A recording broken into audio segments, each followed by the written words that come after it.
Hello everyone, my name is Sangeeta and we are now on to the fifth episode of digital painting using GIMP. So before going further into what I'm going to talk about in this episode, I want to recap the topics that we have covered so far. So going into that, we have looked into the basics that one would need into creating digital paintings using GIMP. We have also looked into graphic tablets, one of the peripherals that tablets, yeah, one of the peripherals that you would need to create digital paintings and all of it. The third very important topic that we covered were image formats, in which we saw how to create raster and vector images, where they are used, and the basic differences between them and so on. And the previous one, which is one big topic in itself and pretty much independent of the series, which is color theory. So if you haven't already checked this episode, I would highly recommend you to do this, because it is also a glimpse of the ebook that I wrote on the same topic, and it is available on 3 different platforms: Instamojo, Buy Me a Coffee, and Gumroad. So if this topic makes sense to you over the video and you think you want to explore more on this, you can consider buying the ebook, which will cost you less than $4. So yeah, so that was all that we had, that we have covered so far, and now let's get back to the fifth episode. So in this episode, I'm going to cover about shapes, how to create basic shapes from the tools that is available, and how to morph them, because there are some very interesting morphing tools available in GIMP. And we will look into some of the preset filters that you can use to create some more artistic work using GIMP, or just experiment with it, because it is huge in itself. So that covers the fifth episode. And before going forward, I would also like to remind you that since we are unable to see the sub menus, I have taken screenshots, and I'll walk you through as and when needed. So let's start by creating the first shape. As usual, go to file, new, do the usual of saving the file first in XCF format and all. And on the left hand side, you will see something that looks like a rectangle and an ellipse. So select any of these, like whatever you want to create. Let's assume that we want to create a rectangle, so we select on that, and then we point it across the screen wherever we want to draw the rectangle, and leave it. So you see that there is something that has come up, but it is still not complete, because if I zoom it, you can see that the lines, these are like still moving, so something is still incomplete about it. So to complete that, I will first go through it, complete it, and then walk you through. So for that, we go to edit, stroke selection, select a particular stroke, line width, and stroke it, and then click anywhere outside. So now that we see that with this particular color selected, which is black, we have a rectangle with us. So there is process to it, like there are steps involved when you want to create something of a shape. So what happens when you go to edit? So once you have like selected a shape, and doing this part, from next point onwards, when you go to edit, you see this settings where you can see the stroke selection part. So this is where you click, and then you see this. So now there are 2 options available to you. One is the stroke line, which is usually for creating the normal squares or circles or whatever, like simple solid color. You can select the line width, line style. If you expand it, it will give you option for solid lines or dashed lines and so on. And the second one is more interesting in terms, because you can see that paint tool that is used here is paintbrush. You can also select ink, which will bring on variety into the shape that you are trying to draw. So it is completely up to you. Like I would highly suggest you to experiment with this, because the results are like really interesting. The point here is to give you how to go ahead with it, because the initial phase is all that you need to know. So yeah, so that's how we go ahead and create create a shape.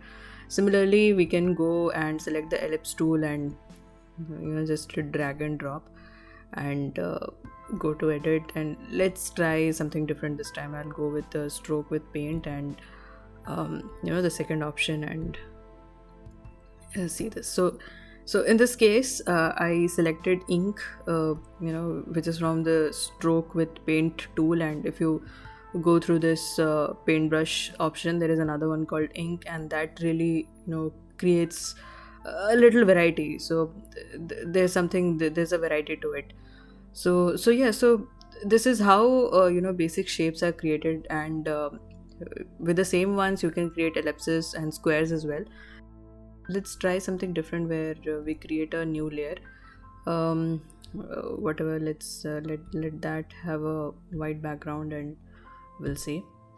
So yeah, so let's create like a from something like a different color, let's say yellow, and recreate another um, square with, or rectangle, with a certain pixel value. And yeah, so now there are different tools to morph it. So one of the tools that's very interesting is the 3D one. So you can see a cube onto your left hand side, so just select that, and when you select it, so now you can morph it. So realize that the background is still visible to us. So if you want, you can just close it, and then morph these sections. So this really helps in creating a perspective.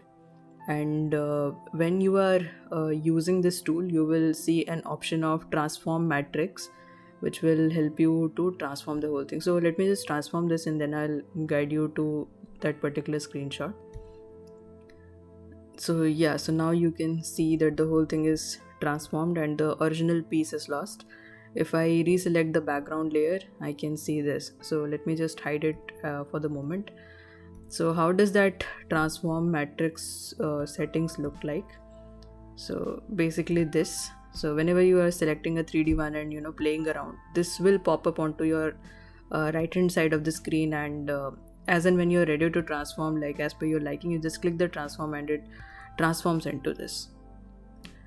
The other one, which is like really interesting, and gives a lot of scope to be experimented with, are the filters. So for that, let me just create a new layer. I'll fill it with white, and just let me create some random brush strokes, and because that will help us see the kind of things that we can do with these filters. So just like on the menu you have like filters, and if you click that, there are tons of options that are available to you, so which looks like this. So let me zoom that a little bit.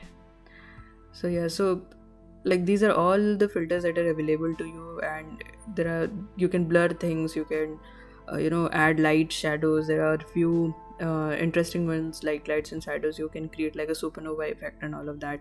There are artistic ones as well, and the recent one, which is like the animation, this also has like interesting effects if you go with it. So just to give you an idea of how to create a blur with whatever that we have created over here, I'll go to filters, blur, and select, let's say, Gaussian blur. And as and when I am changing the X and Y of this thing, I'm not sure if you're able to see that, but a small pop-up menu pops up where you can play with the X and Y coordinate, and that determines how much of blurring is allowed. So use it to your heart's content, like whatever the amount of blur you would prefer, and just select OK, and that really renders the screen on the background. So these are helpful for creating smooth backgrounds, that instead of having white or instead of having transparent, you can just play along with it and blur it to your different ways. I'll also would like to show you one more, where if you go to artistic, you can see a section called apply canvas. So let me increase the depth. So now you can see that when I select canvas, the screen has become more textured. So this is one of the ways that you can use to add more texture to it. So though there is no options available of how to texturize it, so this pretty much comes as a default, but still adds a lot of texture to your whole screen and gives more of like a physical painting image to it. So yeah, so before so this is pretty much like a small tutorial that I wanted to cover, and before closing this, I want to revisit the filter options particularly, because there are a lot of words and things that would absolutely make no sense or would require you to do further research on your own, but these generally give interesting outputs to howsoever you are creating. And mostly with digital paintings, the options of using all the presets is like fairly limited. You are mostly dependent on your skills. So until and unless you are like doing anything like a Photoshop kind of thing, where you need to know like what tool does what, which is not really the requirement when it comes to digital painting. It's pretty much how you create on a paper. So that's it. I'm keeping this tutorial small, and there are a few things that missed out. Sorry for that. And if you are interested to look more into it, please do so. So that covers it, and I'll see you next time. Goodbye and take care.